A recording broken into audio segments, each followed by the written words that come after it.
Hello, welcome to the very first Olive Well podcasting where we all live well, and we are here with LaPastora with the Sexy Sunday show, and she's going to bring sexy back to all of us. It doesn't matter who you are, what you look like, how old you are, how young you are. She's bringing sexy back to your life.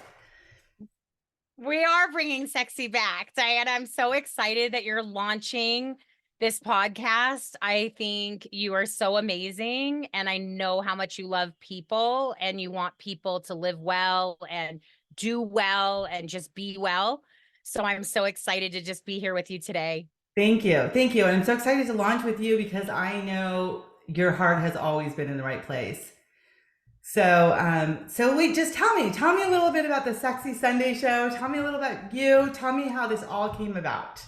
I am so excited about Sexy Sunday. I was so happy when you saw, what we're doing with the show, because I think like you saw it very briefly. I think I posted something and you saw like 30 seconds of what I was doing, and you immediately reached out, and I was just so grateful for that. So Sexy Sunday just came about actually really just a couple weeks ago. I think pretty much all of us this year, from what I've been hearing, just from the collective, I think at large is that a lot of people are really stepping into their passion projects. And to Yes. me, Sexy Sunday is a passion project for sure. It kind of evolved into that. I was getting ready to market a product for women. It's a clitoral stimulation product called Vasoplex.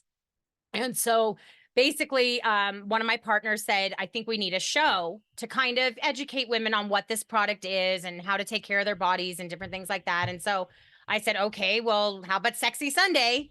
And it just kind of made sense to me Yeah. because, you kind of know my backstory. I was a former pastor's wife. I was in ministry for 20 years. I love Jesus. I love people. I love Yeshua. I love, spirituality, kind of just all things spiritual. And so I just thought Sexy Sunday would be the perfect name. And then during that process, I was like, oh my gosh, I cannot do this unless I create a character.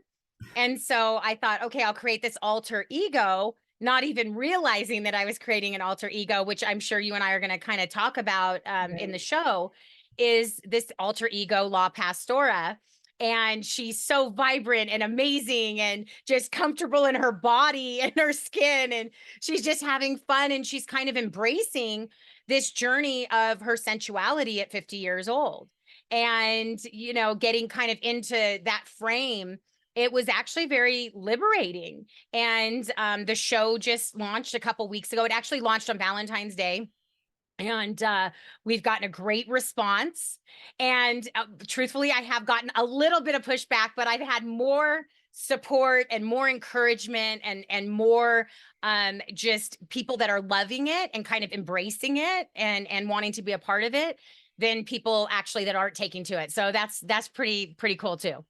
It's funny because I listened to it, and for me the whole like sexuality thing gets a little bit difficult. I was raised in a Greek family. We were shamed very young about sex, and I absolutely loved it. I absolutely loved it. And it's funny when you say things like, this alter ego, because when since I've known you, I think I met you in 8th grade, and I have always thought of you as just this vibrant, live, self confident person. And when you say that, that you created this alter ego, I feel like that's all of us. We all have that in us. And sometimes people look at us and they don't know what we struggle with. And so you're really teaching people that they can get out of their comfort zone and who they are.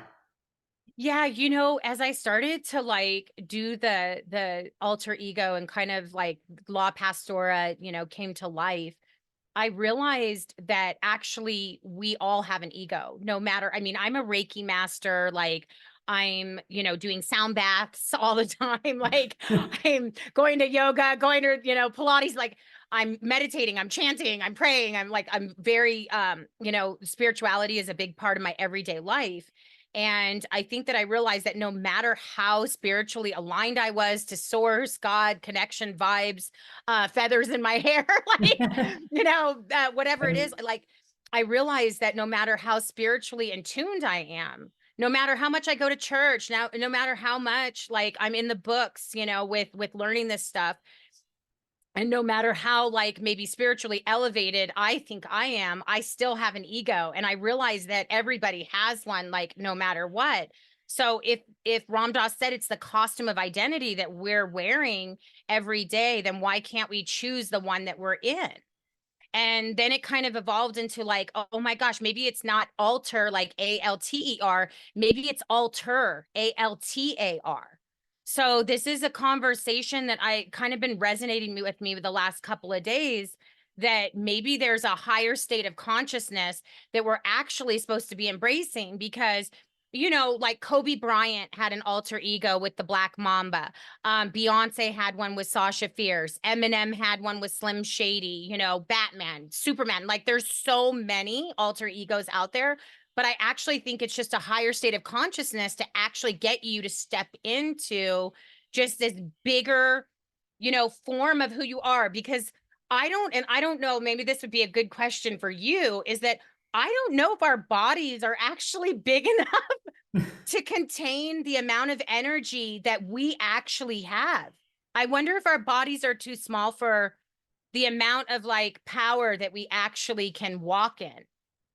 Yeah, that's a really interesting thought because I think they are. They are too small.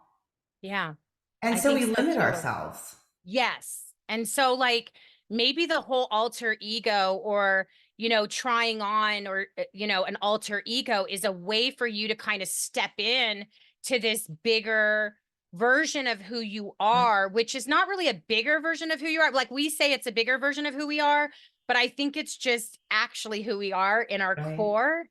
And I reflect back on video, when I was a single mom on welfare, and you knew my story, and I became a millionaire in 5 years with a home-based business and did very well for myself. And I was kind of like reflecting back on that video, and thinking, wow, I was talking about how I was so much more comfortable with failure than I was with success. And I think that that's why we might need an alter ego, or maybe even a coach like yourself. I value and acknowledge the coaches today that are, stepping in to help people to get to this kind of bigger version of who they are. Because, therapy, I love therapy. And obviously, I'll date a man that says he's in therapy, but I think it's rehashing a lot of our old stories. And I think that we need to not be victimized by that, but somehow be empowered by that. And I think that that's where coaches like yourself can actually build that bridge to get you from your past, into basically your future, and just kind of stepping into who you really are, honestly. Right. You said something really interesting when we talk about, we're always talking about fear of failure, fear of failure. And it's so true that so many of us are fear of success. We're fear 100%. of, what does that success bring? What kind of change does it bring? Mhm. What does it do to our current relationships? What does it do to ourselves? How do we handle it? And a lot of people don't realize that that's their fear. They're just afraid of success and what that will bring to the table. Oh yeah, because when you are so comfortable in being a certain way, and then you have this epiphany that that's not really who you are, Right. there are going to be a lot of things around you and a lot of people around you that are not, they're very comfortable, let's say, with who you are. And so when you start kind of speaking up for yourself and standing up for yourself, and now you're a free thinker, right? And Right. now you're kind of, you know, um, metamorphosing, right? Really metamorphosing into almost, I wouldn't say another person, but it's like almost like another version of yourself. But I keep wanting to go back to, it's always that higher state of your own consciousness, right? So when you're in a lower state of consciousness, you are in regret, you are in shame, you are in bitterness, you are in resentment, you are in guilt, right? But when you're in that higher framework of consciousness, you are in love and in joy and in gratitude, and that vibration is very, very high. And so what happens is when you get around people or you walk into a room, you will notice that you will shift all that energy around you, because we are energy. And if we just agreed that our bodies are too small for all of that, Yeah. if we started to really come out, of our shell of who we are, we're going to attract a lot of attention to ourselves. And in some of us, we don't want that kind of attention. And maybe that's also another reason why, um, the alter ego. Right. It's a way to kind of separate. That's not really who I am, because I never feel like, even when I was speaking on stages, and, I've spoke like on stages with Tony Robbins and Tom Ballou and Cedric Harris and Calvin Becerra, and, some of the Mhm. greatest speakers ever. And I never, ever, like, whenever I listen back to myself, I'm like, oh my God, that's me. And they're like, that's you, Lisa. And I'm like, oh, shit. I'm gonna have them edit that out. I never realized that it's me. So I feel like this whole LaPastora thing is just, like I said, it's just a way for me to get into a bigger part of who I am, and really the whole, like, embracing the sensuality at 50. I mean, like, let's get up on that subject for a minute. I Yeah, love it. for sure, because we're getting older, and we're not. I mean, I think I said this the other day. We're not the Golden Girls. We're not Yeah, the Golden Girls. We're our age, and it's like that is not who we are. right. And I also love when you say, like, you can pick who you want to be. Like, you can Absolutely. pick. You You can want to be say an today asshole? I want to be this You can be an person, and asshole. tomorrow what? I said, if you want to be an asshole, you can pick to be an asshole, or you can pick to Why be an not? amazing human being. Yes, for sure. Why not? What Absolutely. Yeah. what gets you So, through that day and that moment and that, you know? And why couldn't we yeah. be sexy at 50? Why can't we be sexy at 50? We Yeah, can. like we were talking about, I want to challenge you to, this whole, like, body piercing, belly button piercing thing, and I just got my belly button pierced like within the last year, but it keeps falling out because I'm a stomach sleeper. So the other day I went and got my belly button pierced again, and I had to have it redone and everything. And I just love, like, being able to just have all these experiences at any age. Like, why do we think this only happens in your 20s and your 30s? Like, I I don't missed two know. decades of my life, married, to a minister, and realizing that, like, I could only wear skirts, I couldn't wear pants, I couldn't wear makeup, I couldn't for Yeah. 2 decades of my life. And now I'm like, oh my gosh, this is so fun to have these experiences, you know? It's So who funny. I says took we my can't be belly button sexy at piercing 50? out when I was pregnant and then never put it back in, right? Because then I was just in my 30s, a mom, like all the reasons why you don't do that. I love it. Yeah. And I think our kids, like, I have a whole different style of parenting anyway. I feel like it's funny. I was like, oh, I want to be like kind of like a cruise, like a tour guide, with my kids. And my mom says, Lisa, no, you're more like a cruise director, like, and, so I want my kids, I want them to, really, embrace their individuality. And mood is very important to me. Diana, mood is very, very important to me, meaning that, you do things that make you feel good. And if Yes. you don't feel good doing those things, don't do them. Yeah. And, I think this would be a good conversation for us to have about people doing so many things because they feel obligated to do those things. And Yes. I think that there should be more inspired action. So if you feel inspired to go deliver balloons to somebody to congratulate them, go do it. Yeah. If you feel inspired to pick up the phone and call somebody and say, hey, you know what? I want to take you out tonight, for dinner. And, maybe you're a little nervous to do that because you're dating or you're kind of putting yourself out there. Maybe you feel inspired just to go do something new or try something new. I know you talked about that you got a new pair of roller skates, and I was like, I'm jealous now. La Pastora wants roller skates, Yes, so I feel like, those are inspired actions, and I feel like that directly relates to our mood and how we live. And I think, again, if we're living from a high state of mood and we're elevated by feeling good about the things that we do, like, who wants to go to a party if you don't feel good? Who wants to go on a date if you don't feel good? Like, you just shouldn't even be there. I mean, right. I don't know. What do you think, like, about mood? Right. No, I 100% agree. And why don't you feel good? Why don't you feel inspired to go to that party? And what's holding you back? Like, what? Sometimes it's just your own insecurities, you know? So why For can't you sure. just pull out one of your alter egos and say, you know what? I'm going to feel good. This is going to, there's so many times I felt like so insecure to show up somewhere. And it wasn't, Really? it was, Mm. and I feel like my mood was more like I was like I wasn't good enough. I didn't, I didn't look the part. I didn't have the right clothes. I didn't have this. I didn't have that. And there was so much of that that held me back. And so to be able to put on this, today I'm going to be that outgoing girl, or today I'm going to be, today I'm going to be really reserved and take some time and read a book on the couch. Whatever it is that your mood is, you should be able to, or what you want to do to be able to pull those different personalities out of you. I love Yeah, that. for sure. And I I love think, that. I like, love a that you're lot of making that. it okay for women at 50 too to do these Yeah, things. for sure. Because, like, I think, I had a lot of teaching when I was in the church that trust was the foundation of every relationship. And I realized in this whole process of Sexy Sunday that we were romancing. Our mission is to romance the world through reinventing relationships into relationships, REAL.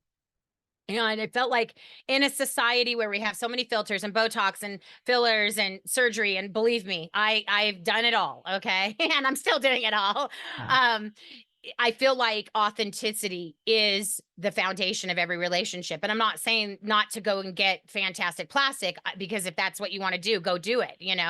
What I'm saying is that in any relationship, authenticity is definitely the foundation of anything that you want it to be beautiful. And even if you're in a marriage, or even if you're in a relationship with somebody, whether it's a business relationship, partnership, marriage, with your children, siblings, whatever it is, whatever relationship it is time, collective, to start stepping into our authenticity. And if we need to create an alter ego to do that, just to be able to get us out of our own looping and our own stories and our own conditioning and our own culture that we've been raised in. Because I know you mentioned that you were raised in a Greek family. You didn't talk about sex. There wasn't. I know I was raised in a family where, I mean, Diana, you knew me when, during that time when we were in junior high, my parents were the largest distributor of adult film in the country. So I was surrounded by porn. I was living in a very liberal house, cocaine, drugs, drinking. I mean, it was a total party scene. And just being raised in that, I was like, oh, I never want to do a drug. I never want to do any of that. But I also had no sex education. None. I didn't know about condoms, or, I was just like, oh my God, woohoo.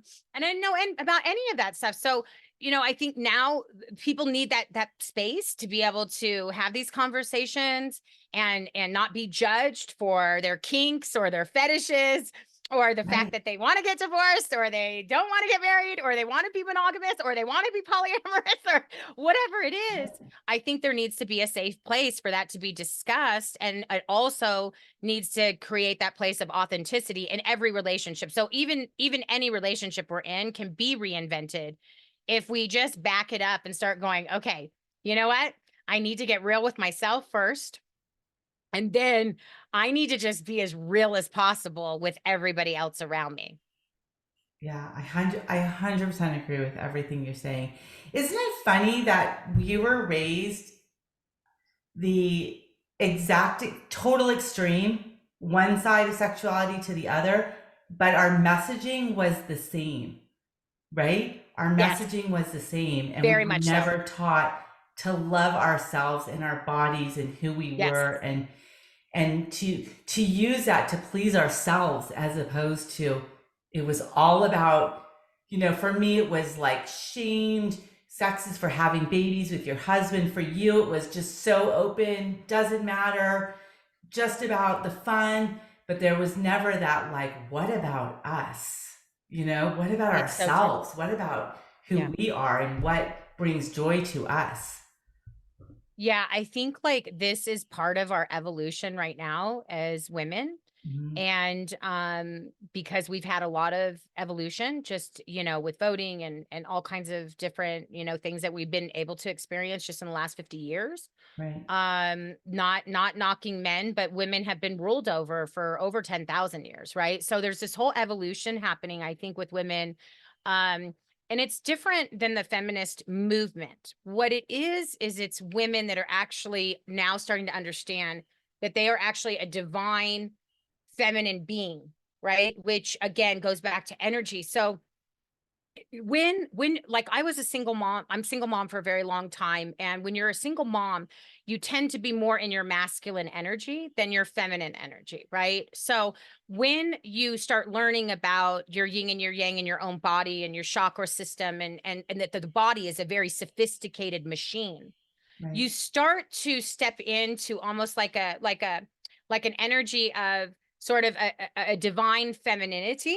Okay. And then it's different. You're not just in your masculine energy so much, like, masculine energy, chasing, hunting, right? Right.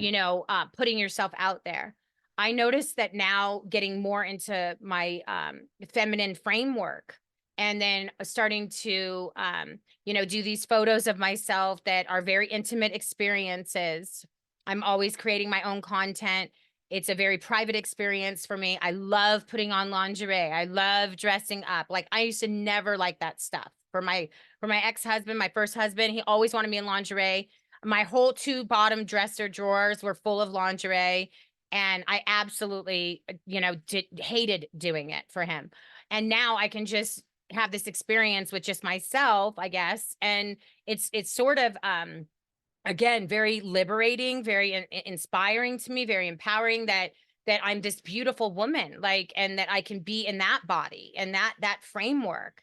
And I think it's just part of our evolution, like as women, that we are these divine beautiful beings. We have these holy chalices, we call them holy chalices, that we birth creation into the world. And the body is art and our hearts are art. And we should be honored, and we need to do that for ourselves first, obviously. Yeah. I love that. You're right. Do it for yourself first. Like, I mean, how different is wearing lingerie for your husband when you're just not in the mood versus just putting lingerie for yourself because you just want to feel that beautiful, feminine, sexy self for you? Yeah, that is a huge nugget right there, because when we do it for other people, it doesn't take on the same vibration, right? As if we do it for ourselves. So like if we do it for ourselves, it can be very empowering. So I'll tell you a funny story. It's kind of a cool story, but one of our friends from high school reached out to me yesterday. And he's a gentleman I haven't heard from in a very long time. And he's I think a couple grades, ahead of us when we were in high school. And he said, I haven't heard from him in years. He says, I love this journey that you're on. And I love what you're doing with Sexy Sunday. It's really cool and everything. And I said, well, I'm looking for feedback. So, like, what did you like about it? And he said, I love that you are so empowered to be in your body. And it kind of like took me back, and I'm like, how so? And he goes, anybody that's able to like be doing what you're doing in your own body, your own framework of like your own self, um means that they're very self-aware. And I think that again, that's what coaching is all about. That's what leading people right to the Right. water so that they can drink, and refreshing them um does is that it helps them to see things in themselves so that they can be more self-aware. We can have more self-actualization. We can get more into our own framework so that we can step into who we really really are. Who are we at our core? Because I think coaches like yourself are only in this industry because they are able to identify, they have a special gift to identify who people are in their core. And I Right. love when you told me the story of when you were in your 30s and you realized that people actually liked you, you know?